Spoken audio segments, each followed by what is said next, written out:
입니다. 지난주 토요일에 잘 아시다시피 서해상에서 교전이 벌어져서 우리 아군의 아주 똑같은 측춘의 5명의 병사가 생명을 버렸습니다. 특히 지난주 토요일은 우리 역사상 가장 의미 있는 월드컵 4강전이 벌어지는 날이었고, 그 뉴스가 나오던 11시경에는 이미 광화문 시청 앞에는 같은 또래의 젊은이들이 응원을 위해서 붉은 옷을 입고 함성을 지르고 있을 때, 서해상에서는 똑같은 시간, 똑같은 나이의 젊은 병사들이 죽어가고 있었습니다. 저 역시 부끄럽게도 그 뉴스를 처음 긴급뉴스의 하단으로 보는 순간 이 서해의 교전이 정권시장에 미치는 영향에 대해서 가장 먼저 생각을 했던 아주 부끄러운 마음을 고백합니다. 그러나 우리는 누구나 그 순간에 내가 그 자리에 서 있을 수도 있었고, 혹은 또 누군가는 또 응원을 위해서 경기장에 있을 수도 있었는, 너와 내가 단순히 운이 좋았기 때문에 이 자리에 있었고, 운이 나쁘기 때문에 서해에 있었던 것이 아니라, 우리 소위 기성세대들이 해결하지 못한 문제들, 이러한 문제들의 결과로 이제 갓 20대 후반의 젊은이들이 목숨을 버려야 하는 이 현실들이 너무나 안타깝고 송구스럽고 죄스럽고 미안한 마음입니다. 이 문제의 잘잘못이나 그것의 처리 방식에 대한 어떤 논란들은 제가 감히 평할 위치에 있지도 않고, 또 그 부분에 대한 참과 거짓을 가릴 눈도 없지만, 한 가지 분명한 것은 우리 기성세대의 이름으로 그 병사들에게 너무나 미안하고 송구한 마음을 감출 수가 없고, 또 우리 모두가 우리의 안녕을 위해서 스스로 희생해간 그 많은 청춘들에게 다 같이 부끄러운 마음과 미안한 마음, 안타까운 마음을 가지고 그분들의 가시는 길을 다 같이 잘 가시도록 빌어드리는 그런 마음씨를 가지고 있었으면 하는 마음입니다.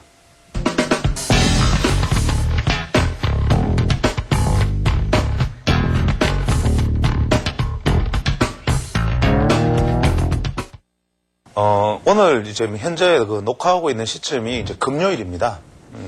이 금요일이니까 마침 그 바로 다음 주 대응으로 넘어갈 수 있게 되었는데, 간략하게 현재 시장 대응에 대해서 본 강의인 오늘 본 패턴 강의에 들어가기 앞서서 차트를 먼저 한번 보면, 현재 우리 지금 이제 하도 외우다시피 하였지만, 지금 우리 주가 지수의 어떤 모양은 이렇게 700포인트의 고점, 의미 있는 고점이라는 말씀을 누차 드렸고, 또 여기서 러닝 커넥션이 일어난 다음에 다시 다가간 고점이 우리가 940포인트. 940포인트 이후에 조정받았던 지점이 우리가 800포인트. 800포인트에서 반등을 보였던 지점이 870포인트. 870포인트에서 다시 조정받았던 지점이 우리가 700포인트까지 우리가 이제 지수가 하락했습니다.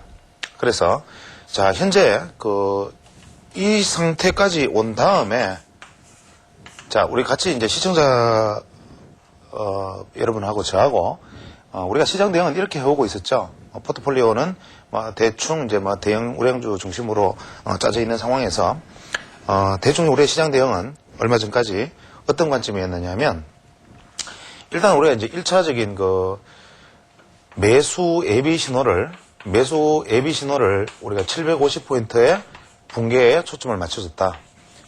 오랫동안 해왔던 얘기죠. 750포인트가 무너지면 일단 매수 예비 신호로 받아들이자. 그래서 두 번째 730포인트에 다가오면 730포인트 아래쪽에서는 강력 매수를 일단 하자. 그 다음에 700포인트 아래로 무너지면 붕괴시는 일단 청산을 하자. 자, 이거는 이제 신규 매수의 관점이죠. 이게 무슨 의미냐면, 원래 사실은 좀 현명한 투자자는 이 시점에서 일단 매도가 부분적으로 이루어졌어야 되고, 아주 장기 투자자나 그 외에 매도를 못 하신 분들은 여기서 여기까지 쭉 그냥 바로 이제 내려온 거죠. 내려온 거라면 여기서 제가 누차 말씀드리기를 이 지점에서 절대로 매매를 해서는 안 된다. 이것은 절대로 매매 불가 영역이다. 우리는 이 고점인 870포인트를 넘어서거나 혹은 여기서 의미 있는 선인 840포인트를 돌파해 나갈 때까지도 사지도 말고 들여다보지도 말고 750포인트가 무너진 이 영역에 도달하면 저가 매수에 들어가는데 이때 이후에는 사지 말자. 이 말은 외람된 말씀이지만 사실은 750포인트 이하 쪽의 조정은 있을 것입니다. 이런 얘기였죠. 그러면 우리는 역시 예상대로 여기서 일단 매수가 이루어졌습니다. 이루어진 다음에 두 가지 입장이 있습니다. 여기서는 이제 우리 투자자가 세 가지죠. 하나는 940포인트 고점 매수자가 현재 고점 매수자가 일단 그냥 아직까지도 그대로 보유하고 있는 분이 있고, 두 번째는 제가 말씀드렸다시피 700포인트 대 700에서 730포인트 대 상단에서 신규 매수하신 분이 있고, 뭐 합쳐져 있는 경우도 있겠지만, 세 번째로는 청산해놓고 700포인트에서도 갑자기 긴 연봉이 내려오니까 아직 사지 못한 분이 있겠죠. 그러면 자, 이 각자의 대응은 지금 현재 시점에서 달라질 수밖에 없죠. 고점 매수자의 경우에는 700포인트가 무너지더라도 그냥 보유하는 거죠. 왜? 반드시 되돌림은 있다. 이런 말씀을 드렸으니까. 이게 650포인트까지 가든 640포인트까지 가든 이 장에는 어떠한 경우든지 여기서 고점에 가지고 계셨던 분들은 장기로 그냥 들고 있으면 하여튼 무조건 매도의 기회는 주기 때문에 무조건 들고 가자. 여기서 신규로 이제 현명하게 진입하신 분들은 이제 딜레마입니다. 여기서 팔아야 하나 더 사야 하나. 즉 오늘이 이제 반등폭이 컸죠. 현재 장중입니다만은 지금이 2시 약 40분 정도 이제 그 마무리되기 직전의 시간인데 좀 주가지수가 790포인트까지 지금 올라 있습니다. 상당폭 상승을 보이고 있죠. 그러면 이 700포인트 매수하신 분들은 거의 뭐 100포인트에 가까운 수익을 아주 초단기적으로 100포인트에 가까운 수익을 지금 굉장히 많이 내고 있는데 이거 청산해야 되나 말아야 되나, 혹은 여기서 사지 못한 분은 지금이라도 사야 되는 거 아닌가. 제가 어제 모 증권사에 계시는 분하고 대화를 하다가 이분이 뭐라고 말씀하시냐면 이러다가 이때처럼 하다가 그냥 넘어가 버리는 거 아닌가. 그래서 여기서 지금 못 사면은 지금이라도 못 사면 큰일 나는 거 아닌가. 뭐 이런 말씀을 하시면서 같이 뭐 얘기를 나눈 적이 있었는데, 이제 대응 영역은 이제 간단한 거죠. 우리는 항상 시세는 예측하는 것이 아니라 유연하게 대응하는 것이다라는 관점에서 우리는 사실 750포인트, 넓게 750에서 700, 좁게는 730에서 700, 이 구간이 바로 버스 정거장이죠. 또 지난번에는 이 840포인트에서 혹은 상방에서는 840포인트에서 870포인트, 이게 정거장이다. 이 정거장 이외에서는 버스를 타려고 하지 마라, 이런 얘기를 오늘 누차드렸죠. 그러면 우리가 먼저 가지고 계신 분 입장에서 한번 생각을 해보죠.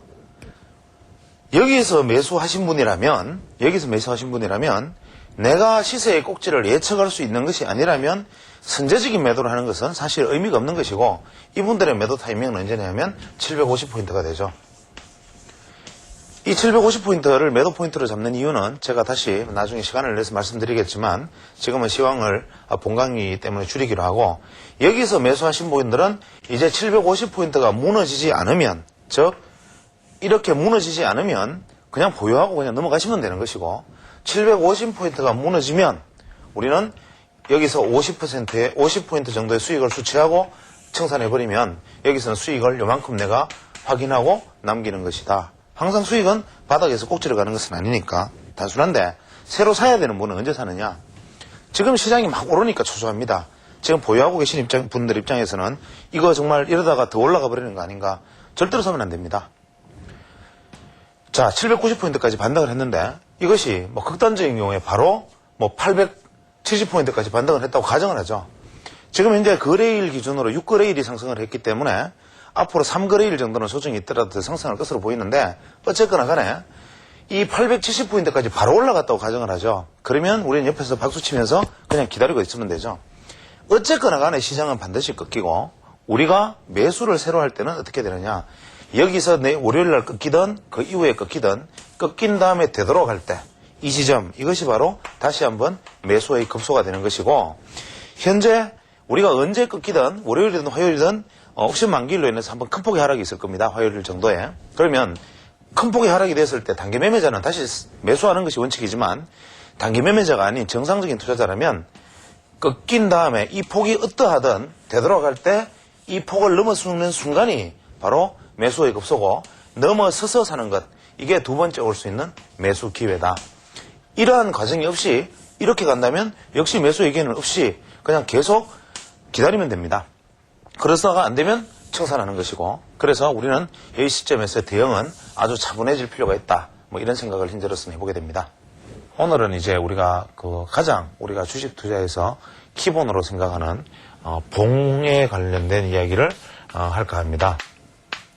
이 봉은 이제 동양에서는 봉 문자 그대로 일본식 봉 차트 이런 봉을 사용을 하고 미국 같은 데서는 우리가 막대 그래프, 즉 막대 차트를 사용하기도 하고 혹은 이러한 어떤 봉이나 막대나 이러한 어떤 패턴에 즉 봉의 패턴에 무시를 영향받지 않기 위해서는 선 차트라든지 혹은 꺾은 선 차트 이러한 것을 혹은 여러 가지 다양한 차트들을 이용하는 방법이 있는데 그러면 저는 오늘부터는 이제 차트에 관한 이야기로 넘어가서 차트 중에서도 봉에 관한 이야기를 해볼까 합니다.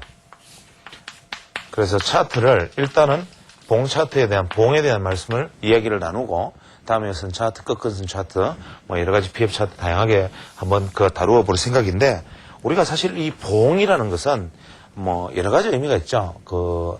주식 투자를 우리가 처음 시작하면 가장 먼저 접하는 것이 봉이고 두 번째가 이동평균선이라고 합니다. 또 주식 투자를 오래 하다 보면 제일 또 신경 쓰는 것이 봉이고 이동평균선이 되는데 처음에 봉과 이평선에서 시작해서 좀 복잡한 내용으로 돌아가서 다시 원위치대로 돌아오게 되는 이 자리 바로 이것이 봉인데 왜 봉이 한편으로서는 전혀 쓸모없는 것이면서도 또 한편으로서는 봉을 무시할 수 없는가 하면 우리가 대부분 시장에서 이루어지는 어떤 패턴들 예를 들어서 삼각형 패턴이다, 사각 패턴이다, 상승 패턴이다, 하락 패턴이다, 혹은 추세다, 이런 얘기들은 사실은 전부 어떤 과거의 어떤 궤적에 지나지 않는 거죠. 과거 경험의 궤적이다. 그래서 우리가 어떤 차트상에서 어떤 패턴을 바라본다는 것은 과거 경험상의 궤적을 지금 우리는 그려보는 것이죠. 그래서 지금 역시 우리가 보는 것 마찬가지도 예를 들어 현재 어떤 차트가 이러한 형식으로 지금 진행되고 있다면 우리는 이것을 상승 삼각형이다 이런 식으로 끄면서 패턴을 바라볼 것입니다.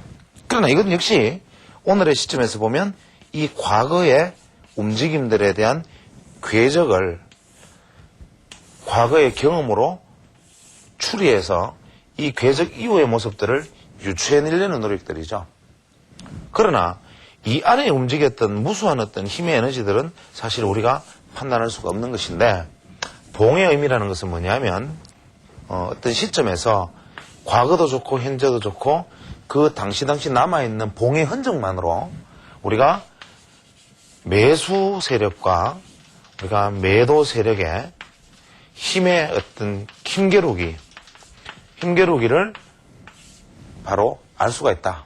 그래서 이 봉이라는 것을 통해서 매수 세력과 매도 세력은 어떻게 전투를 했고 이 매수 세력과 매도 세력은 누가 우위에 있었고 누가 약해져 있었으며 지금은 아군이 다시 고지를 점령했고 내일은 또 적군이 고지를 점령할지 모른다라는 어떤 힘의 에너지의 어떤 균형점, 즉 매도가 강한지 매수가 강한지를 알려주는 이런 힘겨루기의 어떤 역사서다.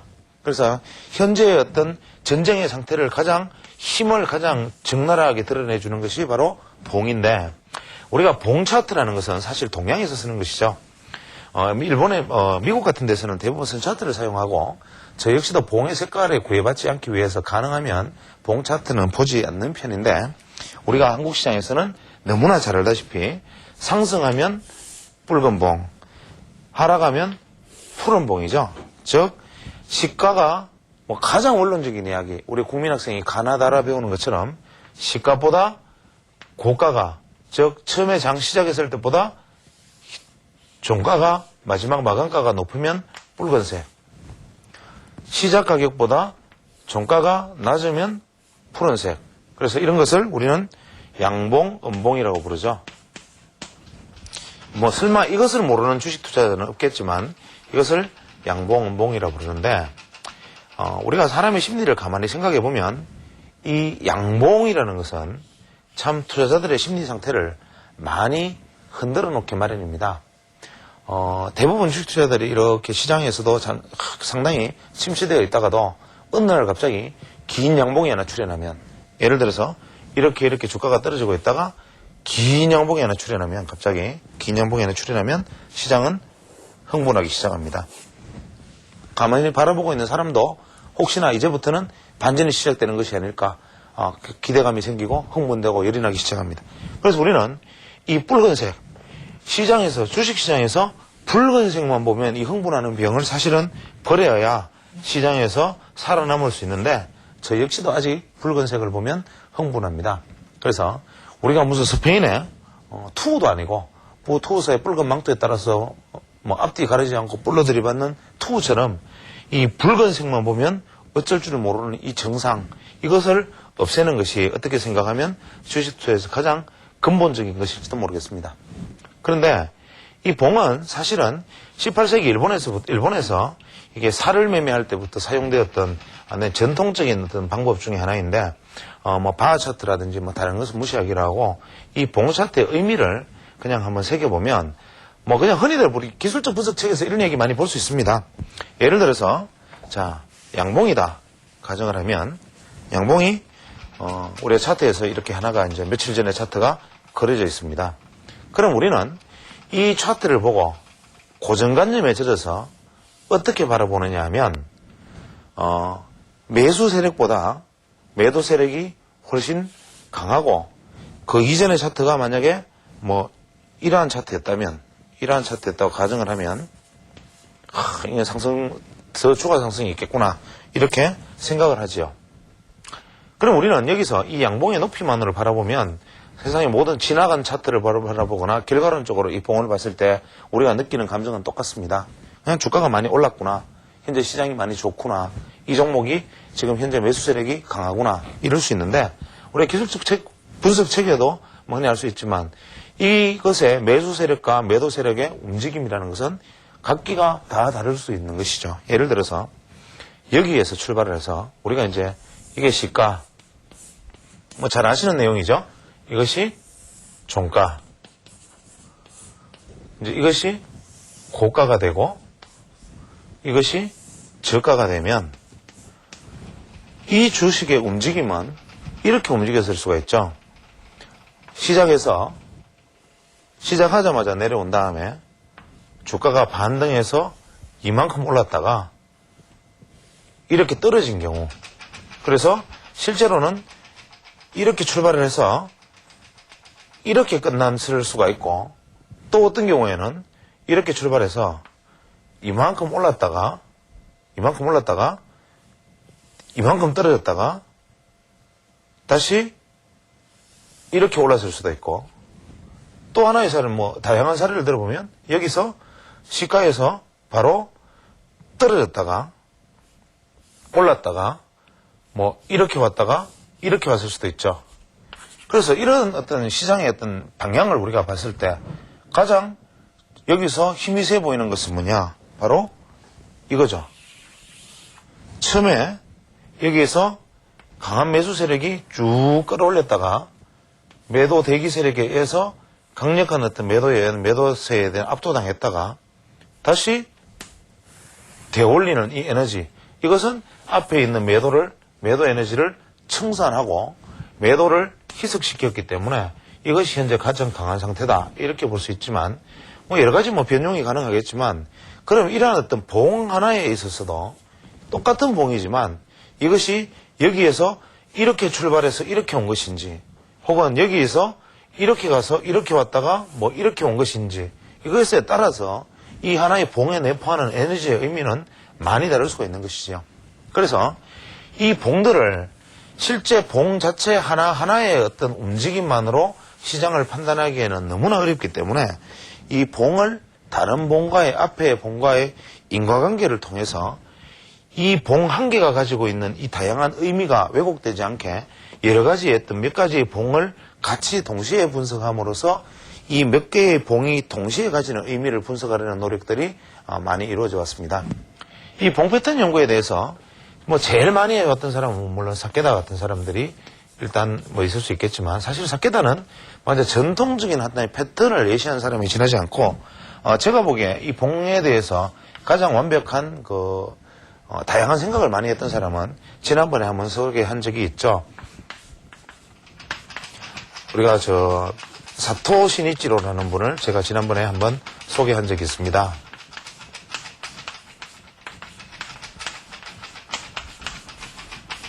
이 사토 시니치로라는 분은 지난번에 제가 말씀드린 적이 있지만 1980년대 일본에서 상당히 필명을 얻었다가 1989년에 저서를 한 권 내게 됩니다. 이때 저서의 이름이 바로 주가 측정법, 우리식으로 말하면 이제 주가 측정법이 되는데, 이 주가 측정법의 책의 내용에 뭐 여러 가지 패턴의 이야기들이 많이 실려 있습니다. 예를 들어서 뭐 이러한 봉의 패턴에 대한 이야기도 있고, 혹은 뭐 추세에 관한 이야기, 급등주에 관한 이야기, 거래량에 관한 이야기, 뭐 이런 이야기들이 많이 실려 있는데, 제가 예전에 거래량을 이야기하면서 이분에 관련된 말씀을 한번 드린 적이 있습니다. 근데 이분이 봉에 대해서 얼마나 깊이 연구를 했느냐 하면, 뭐 봉이 이런 패턴을 보였을 때 상승할 확률은 몇 %이더라. 또 뭐 봉이 이런 패턴을 보였을 때 상승할 확률은 몇 %이더라 해서 각자의 조합을 일본 시장 전체 몇십 년간의 시장 속에서 확률을 추출해서 완벽하게 데이터베이스를 나눈 다음 그 확률의 어떤 높낮이에 따라서 봉 패턴을 연구를 했던 사람입니다.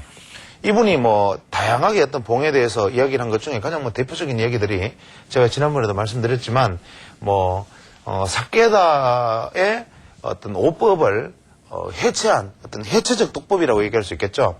사케다의 뭐 상승 3법, 하락 3법과 같은 이 사케다의 3법 이론을 좀 더 해체적으로 설명을 했다. 그러니까 이분의 어떤 사토 시니치로의 봉 패턴에 대한 이야기들은 사케다의 5법 혹은 사케다의 3법에 근거한 해체적 독법이다. 뭐 이렇게 표현할 수 있고, 또 이분이 가장 중요하게 생각했던 것은 이 저가 수준과 고가 수준에 대한 어떤 주목을 통해서 여러 가지 새로운 이론을 창안했지만 그 중에 가장 의미 있는 것이 제가 지난번에 말씀드린 적이 있는 고가놀이라는 것입니다. 이 고가놀이라는 것은 지난번에 제가 간략하게 설명을 드렸기 때문에 완벽한 이해는 뭐 되지 않았을 거라고 보지만, 이 고가놀이가 가장 많이 알려져 있기로는 우리가 뭐 어떤 눌림목의 이론에서 이 고가놀이 이론을 많이 활용할 수 있습니다. 이게 뭐 일본식 용어이기 때문에 이 고가놀이라는 것이 어떻게 사용되는 거냐면, 예를 들어서 이런 것이죠. 예를 들어서 우리가 상승 3법, 뭐 하락 3법과 같은 사케다의 5법에 대한 얘기를 뭐 책에서 많이 보게 됩니다. 예를 들어서 양봉이 시장에서 이렇게 긴 양봉이 발생을 하면 양봉 이후에 음봉이 양봉 안에 감싸는 음봉이 뭐 이렇게 3개가 들어가되 이 음봉이 이 양봉의 세력을 벗어나지 않으면 다시 주가는 상승한다. 이것이 소위 말하는 상승 3법, 즉 사케다의 상승 3법이고, 주가가 긴 음봉을 만든 다음에 새로 발생하는 양봉이 이 세력권 내에 존재를 하면 주가는 다시 하락한다. 이것이 우리가 이제 하락 3법이죠. 그러면 이 상승 3법과 하락 3법과 같은 전형의 패턴을 사케다가 제시를 했는데, 그럼 사케다의 이야기가 과연 옳은가? 이러한 형태의 봉이 나타나면 정말 주식은 올랐나? 의문의 여지가 없이. 우리가 보기에는 실제로 이런 경우에 보면 주가가 많이 오른 것처럼 보이고 또 이런 경우에는 다음 주가가 떨어지는 것처럼 보였는데 이미 사케다의 이야기에 의해서 세뇌되어 있기 때문에 실제로 이와 같은 패턴으로 올랐을 때는 역시 사케다 3법으로 올랐구나. 이와 같은 패턴으로 떨어졌을 때는 역시 사케다 3법으로 떨어졌구나. 이렇게 생각하고 그 반대의 경우에는 그냥 예외 규정으로 넘어가 버렸기 때문에 실제로 이 부분에 대한 의문을 품지 않았는데 이 사케다, 사토시 니치로 씨가 분류를 해서 조사를 해본 바에 의하면 상승 3법형에서 실제로 주가가 상승할 확률은 약 50% 내외. 하락 3법형에서 주가가 실제로 하락할 확률은 60% 내외에 지나지 않았다고 합니다. 이 말은 이것이 상승 3법이든 하락 3법이든 사케다가 이야기했던 이러한 어떤 전형의 패턴이라는 것이 실제로 우리가 확률상 오르더라 내리더라라는 생각은 우리의 착각이 지나지 않았다는 것이고 실제 한국 시장을 조사해봐도 그 결과는 같습니다. 그래서 이러한 상승 3법, 하락 3법의 패턴이 그러면은 사케다는 상승 3법이라고 했고 이것은 하락 3법이라고 얘기했는데 사토시 니치로 씨는 어떤 데 관심을 두었느냐 하면 이거에 있어서 눌림목의 깊이에 관심을 둔 거죠. 예를 들면 우리가 흔히 말하는 눌림목의 개념은 뭐냐 하면 주가가 이렇게 해서 추세가 상승을 했을 때 이 깊이가 33%냐 혹은 50%냐 이러한 어떤 미국식 엘리어트식 이론을 가미한 이야기들을 우리는 눌림목이라고 생각하기가 쉽지만 이 사람이 이야기한 것은 뭐냐 하면 주가가 상승을 했을 때 그 말은 그 양봉이겠죠. 만약에 주봉이 어떤 추세의 개념, 일봉의 추세 개념이라면 한 개의 주봉으로 보아도 좋고 단일봉이라면 분봉이라면 한 개의 일봉 안에서 추세가 나타나겠죠. 주가가 상승했을 때, 자 이것을 주봉이라고 생각을 하죠. 그럼 일주일간 상승을 했는데 다음 하락이 3법을 만들 때 이것의 이 전체 상승의 눌림목의 반을 조정하지 않고 이것이 눌림이 이어지면서 다음에 양봉이 나올 때 이 양봉이 이 고점을 넘어선다면 즉 이 주가의 상승 이후에 눌림이 얕고 3법이 나타나긴 하되 눌림이 얕고 다음 양봉이 이것을 고가를 넘어선다면 예를 들어서 여기 윗꼬리가 하나 달려있다고 가정한다면 이 윗꼬리까지도 이렇게 해서 이것을 넘어선다면 이것은 추후에 반드시 상승으로 이어진다. 만약 이렇게 얘기한다면 이것은 약 75% 정도가 맞는 말이라고 합니다.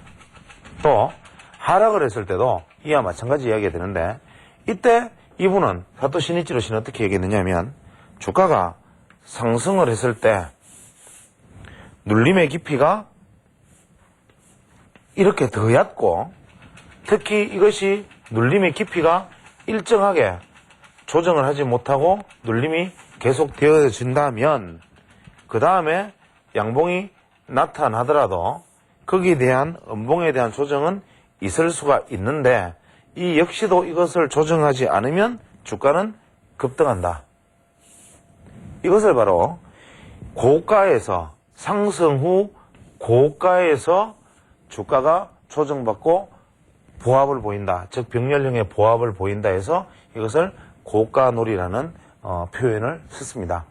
실제로 우리가 이러한 사례들은 한 가지 중요한 것은 뭐냐 하면 우리가 어떤 대응이나 판단은 유연해야 하는 것이 이것이 만약에 이 앞에 연속적인 어떤 양봉의 상승 이후에 급등 후에 이러한 형식이 나타난다면 이것은 오히려 천정형의 패턴이 될 수 있지만 일반적으로 주가가 하락해서 횡보 중이라거나 혹은 주가가 상승하다가 중간 단계에 있을 경우에 이러한 패턴이 나타난다면 이것은 신뢰도가 아주 높다. 이렇게 이야기를 합니다.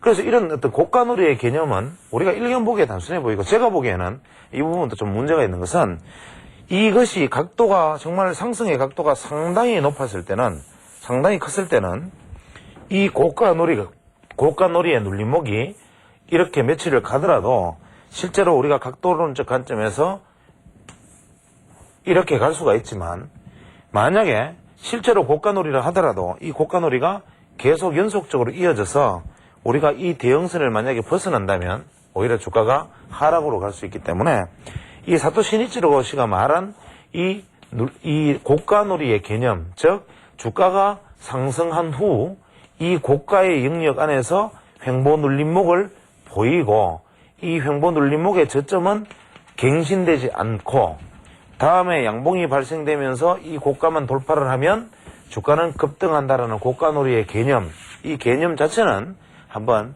깊이 생각해 볼 만한 가치가 있습니다. 그래서 이러한 어떤 봉의 패턴들을 지금부터 이제 제가 소개를 해 나가면서 이런 식으로 이제 그려나간다는 것은 실제로 무리가 있기 때문에 제가 컴퓨터는 잘 만지지 못하지만 그림판에다가 몇 가지 봉의 패턴을 그려 가지고 준비를 했습니다. 그래서 지금부터는 일단은 화면을 보면서 다시 이야기를 이어나가도록 하겠습니다.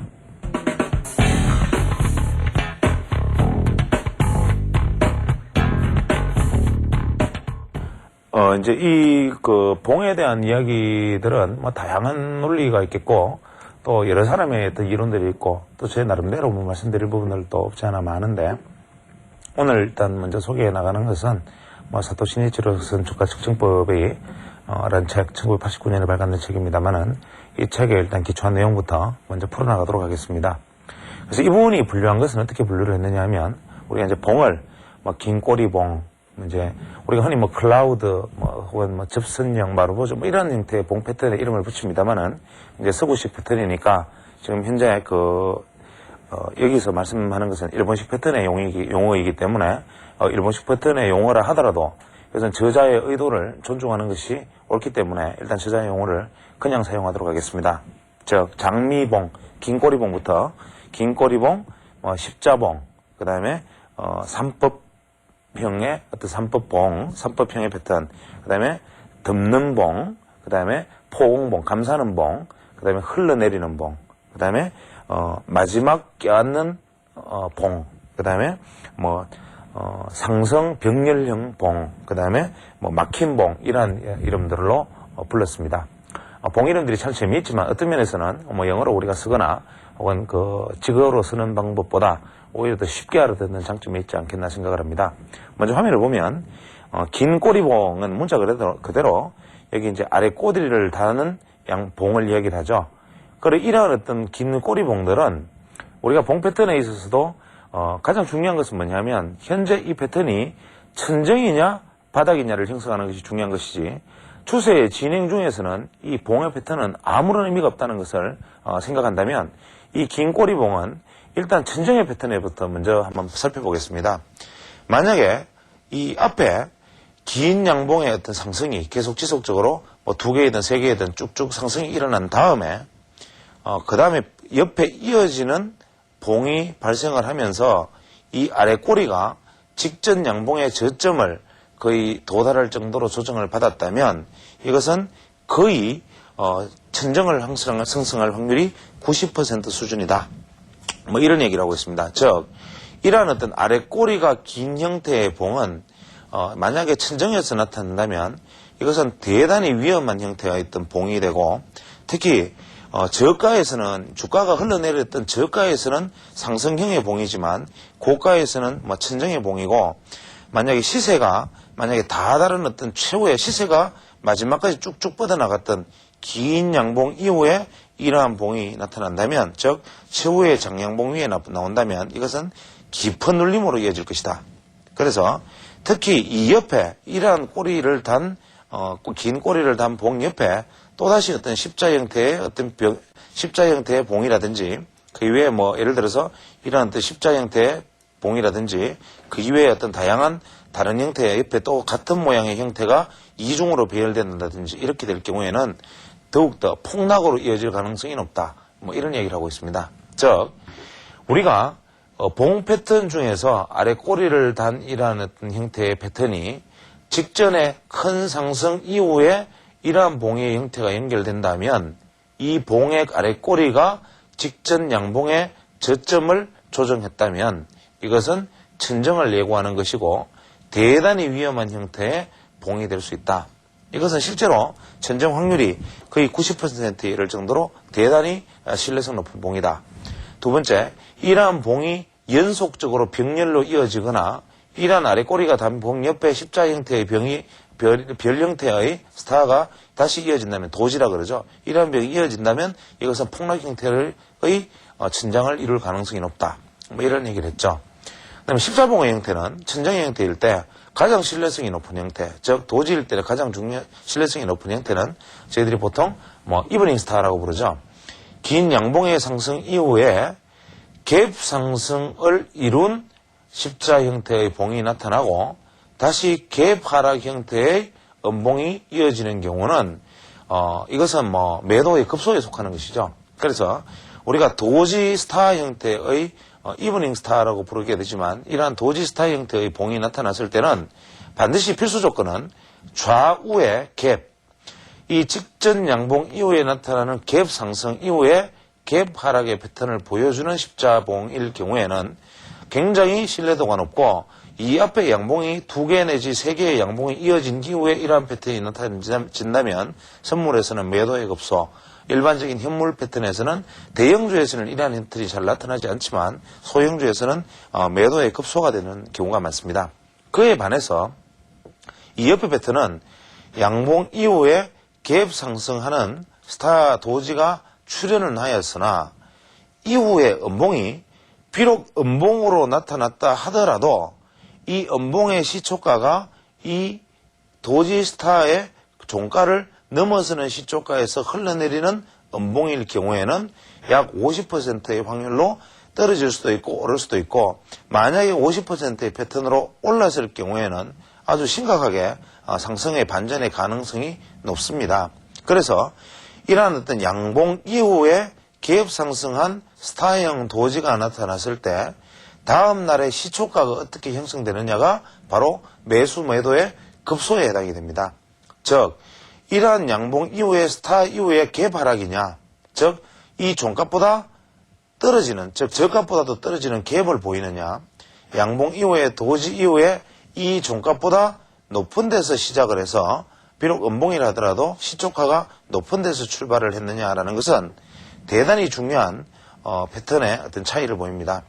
또 같은 어떤 도지 스타라 하더라도 이 양봉 이후에 갭 상승한 도지 스타가 연속될 경우에는, 즉 2개의 도지 스타가 나타날 경우에는 세 번째가 갭 하락의 음봉이 나타날 확률이 75%가 된다라는 이야기도 하고 있습니다. 즉 우리가 여기서 신뢰성은 어떤 신뢰성을 얻을 수 있느냐 하면 어떠한 경우에라도 이 도지 스타 갭 상승 이후에 시초가가 종가를 높이 출발하였을 경우에는 반전의 가능성이 대단히 높고 이 도지 스타가 하나든 둘이든 개수가 많으면 많을수록 이것은 더 다음에 하락의 확률은 높은데 분명한 것은 이러한 경우에 이 이후에 바로 상승 반전의 가능성을 어떻게 할 수 있느냐 하는 것은 다음번에 시초가가 갭 하락하는, 즉 시초가가 하락하는 음봉이 발생하는 순간이 바로 매도 확인의 매도의 급소다.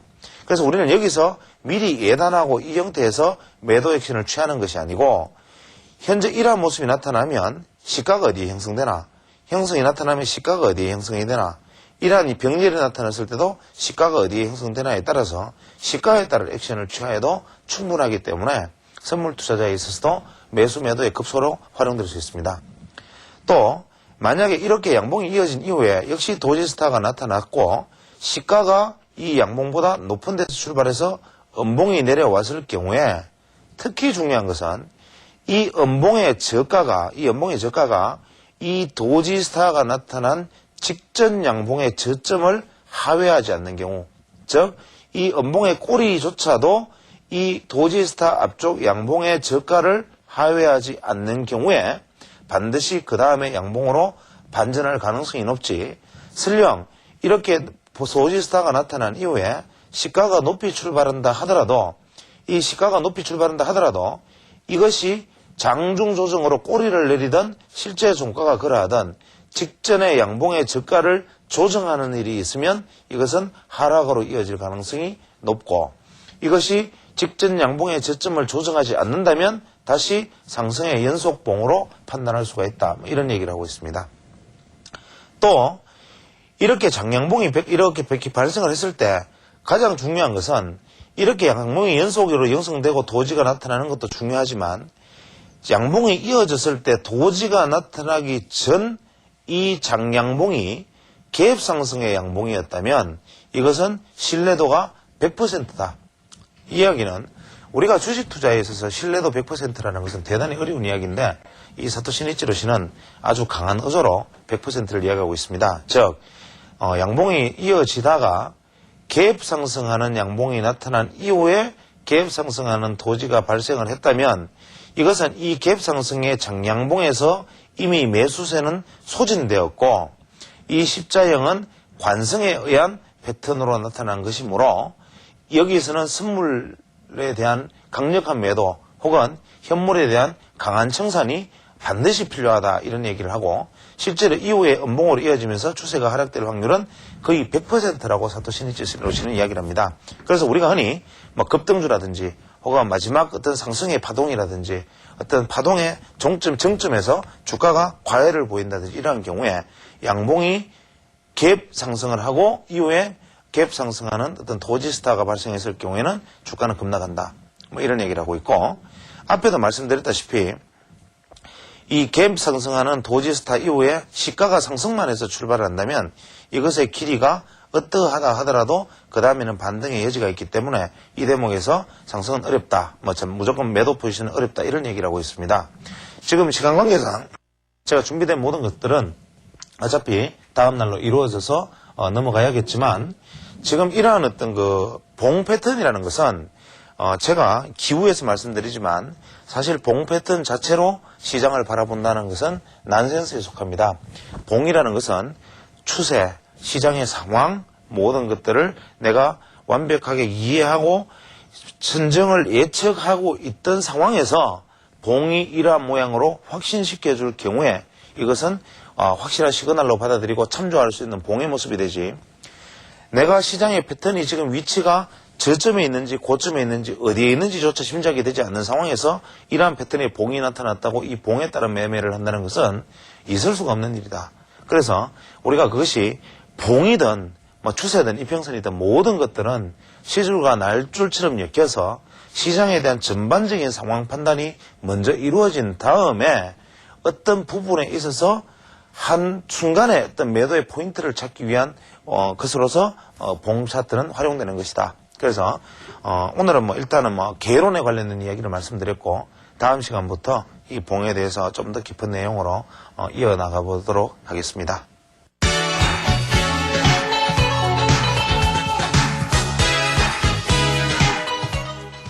우리가 음악사를 살펴보면 과거 이제 기원전의 어떤 원시음악과 또 서기 한 500년경부터 시작된 근대 음악들로 크게 나눌 수 있다고 합니다.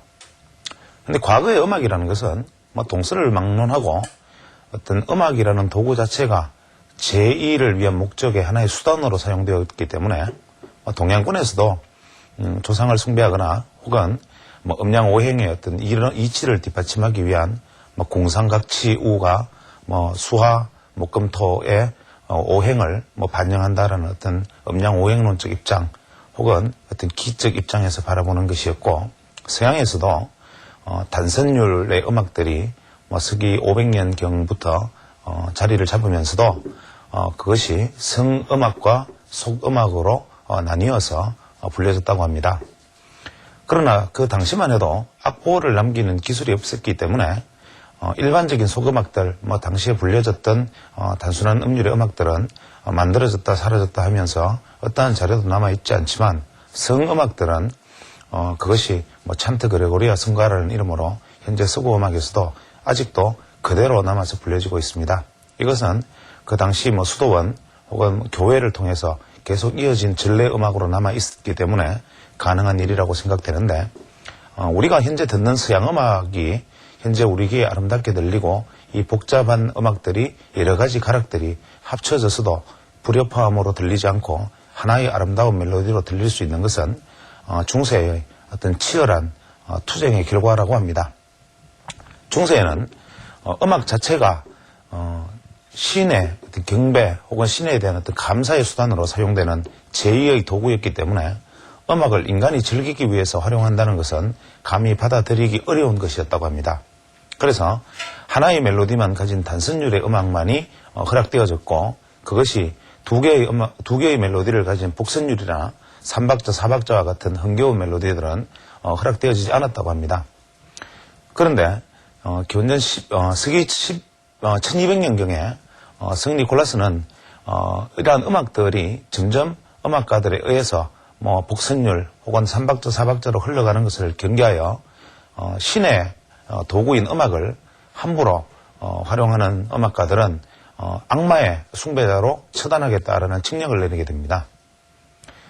아울러 3박자의 음악, 지금은 단순히 쉽게 들리겠지만 그 당시로는 복선율이나 3박자의 음악을 만드는 사람은 악마의 화신으로 받아들이겠다. 이 말은 산채로 화장하겠다는 말과 다름이 없을 것입니다. 그러나 인간의 어떤 요구라든지 역사의 흐름은 도도한 것이어서 그러한 어떤 다양하고 즐거운 음악을 누리려는 민중들의 어떤 요구나 혹은 음악가들의 어떤 예술적 정열을 단순히 어떤 종교적 이유로 억누르는 것이 쉽지는 않았던 모양입니다. 그래서 12세기경에 교황청에서 일단의 음악가들과 주교를 포함한 교황청의 음악을 담당하는 사제들이 모여서 회의를 하면서 이 칙령의 옳고 그름에 대해서 토론을 하고 있었는데 그 당시에 젊은 음악가 한 사람이 자리에서 일어나서 이런 말을 했다고 합니다. 3박자는 삼위일체, 성부, 성자, 성령의 삼위일체를 상징하는 박자이다. 이 한마디에 모두가 음악은 아름답고 발전되어야 하고 점점 더 즐겁고 복잡한 음악으로 흘러가야 하는 도도한 흐름을 오로지 신의 도구를 훼손한다는 이름으로 흐르는 물을 뚜거로 막아왔던 것을 무너뜨리는 명분을 얻는 계기가 되어 그로부터 서양음악에서 다양한 복선율과 여러 가지 다양한 박자들이 허용이 되었다고 합니다. 이때 가톨릭 측, 즉 교회 측에는 3박자가 성부, 성자, 성령을 다시 찬양하는 음악이다라는 명분을 주고 본인 음악가들은 이제 그러한 명분 하에서 자유롭게 예술적 감흥을 멜로디로 나타내는데 성공하였던 것입니다. 이러한 말씀을 드리는 이유는 현재 지난주에 하이닉스 반도체가 무려 한 2배 정도의 상승을 보이면서 급기야 이번 목요일경에는 무려 10억 주의 거래량까지 나타내는 비정상적인 모습을 보였습니다. 하이닉스 반도체는 잘 아시다시피 현재 약 100배 정도의 어떤 가장 우리 정치 역사상 거의 충격적인 수준의 하락을 한 끝에 이번 주에는 다시 바닥에서 약 2배의 급등을 바로 이루어내는 아주 기상천외한 모습을 보이고 있는데 이러한 움직임의 배후에는 지난번까지 200원까지 하락하는 단계에서 일관된 정부의 입장, 즉 매각 이외에 대안은 없고 매각이 되지 않는다면 하이닉스는 청산될 수 없다라는 어떤 메시지가 시장을 하이닉스의 주가를 압박하였을 것이고 이번 주에 하이닉스가 무려 2배의 상승을 이루어낸 가장 큰 이유는 하이닉스 독자 생존이 가능하다라는 정부의 입장 때문이었다고 생각합니다. 그렇다면 불과 얼마 전까지 더 이상의 어떤 신성불가침의 어떤 칙령과 같은 매각 이외의 대안이 없다라는 입장에서 왜 어느 날 갑자기 매각 없이 독자 생존이 가능하다라는 입장으로 바뀌었는지 과연 반도체 시장이 그 당시보다 지금이 더 우호적인 환경인지 혹은 금융권이 이제 수익이 많이 남았기 때문에 하이닉스 반도체에 많이 주어도 괜찮다는 뜻인지 이 부분에 대한 어떠한 명백한 설명도 없이 정부의 입장은 하이닉스 독자 생존 불가에서 어느 순간 하이닉스 독자 생존 가능으로 입장이 바뀌었습니다. 저는 하이닉스 반도체를 매각하자는 주장에 대해서 심정적으로는 강력한 저항을 느끼고 있는 사람 중에 한 사람이지만 그래도 일국의 정부에서 이 하이닉스와 같은 민감한 문제에 대해서 어떤 정책 단안을 내렸을 때는 그것이 어쩔 수 없이 그럴 수밖에 없는 업참마속의 심정으로 이루어진 것이라는 일단 신뢰를 가지고 있었는데 이러한 것이 어떠한 타당한 이유도 없이 그 정책의 어떤 방향과 목소리가 바로 바뀌어진다면 우리는 정책과 입장을 어떻게 신뢰를 하고 앞으로도 이 지금 독자 생존 가능하다는 이 이야기조차 어떻게 믿을 수 있을 것인지에 대해서 심각히 반문하지 않을 수 없습니다. 하이닉스 반도체는 10억 주의 거래가 말해주듯이 아마 한국 주식시장에서 정권 투자를 하시는 분들은 거의 대부분 한 번 정도는 이 종목을 보유해 본 적이 있을 것이라고 생각됩니다. 따라서 어떤 면에서는 과거에 거의 국민주 성격을 띤 종목이기도 하였기 때문에 하이닉스 반도체에 대한 어떤 시장의 민감도나 하이닉스 반도체에 대한 관심도 혹은 이 하이닉스 반도체에 대한 어떤 처리의 흐름들은 모든 사람들이 관심을 가지고 바라보고 있는 것이기 때문에 우리는 하이닉스 반도체가 지금 절대 매각 외에 대안이 없다는 입장에서 매각 불가론으로 바뀌었을 때는 거기에 따르는 합당한 이유와 타당한 설명이 반드시 따라야 한다고 생각합니다. 그래서 하이닉스 반도체를 독자 생존시켜야만 하는 것이 우리 경제 논리상의 도도한 흐름이었는데 성니콜라스처럼 삼박자를 막았던 성니콜라스처럼 누군가가 독자 생존을 의도적으로 막아왔든지 혹은 그것이 아니라면 이제 도도히 흐르는 물결처럼 하이닉스 반도체는 독자 생존해야 하는데 누군가 막아왔고 그것을 누군가가 삼박자는 삼위일체라는 주장으로 이제야 비로소 하이닉스 반도체의 독자 생존론이 힘을 얻은 것이라면 현재로서는 대단히 바람직한 일이겠으나 만약에 그러한 것이 아니고 여전히 실제 우리가 경제적인 어떤 논리상으로는 하이닉스 반도체는 매각 이후에 대안이 없는데도 불구하고 혹시나 만약에 독자 생존론이 어떤 의도에 의해서 다시 흘러나온 것이라면 과연 앞의 입장과 뒤의 입장 중에 어떤 것이 옳은지 혹은 이것이 누가 하이닉스 반도체에 대해서 칙령의 이름으로 삼박자의 음악을 막았듯이 하이닉스 독자 생존론을 막았는지 또 하이닉스 반도체에 대해서 삼위일체론을 주장하면서 하이닉스의 독자 생존론에 대한 물꼬를 텄는지 이러한 부분들에 대한 명백한 설명과 해명 또 이러한 어떤 판단 과정의 변화에 대한 타당성이 어떻게 설명되어지는지에 따라서 우리 시장의 투명도와 앞으로 우리 시장의 핵폭탄처럼 전복해 있는 하이닉스 문제의 처리에 있어서도 모든 사람들이 좀 더 순응하고 또 이런 부분의 정책 판단에 대해서도 좀 더 정책 수능도가 높아지지 않을까 생각하며 또 그러한 그 과정들이 충분히 알려짐으로써 이 문제가 어떻게 결론이 나든 모든 사람들의 공감을 이끌어낼 수 있지 않을까라는 생각입니다. 감사합니다. 세계 4강 코리아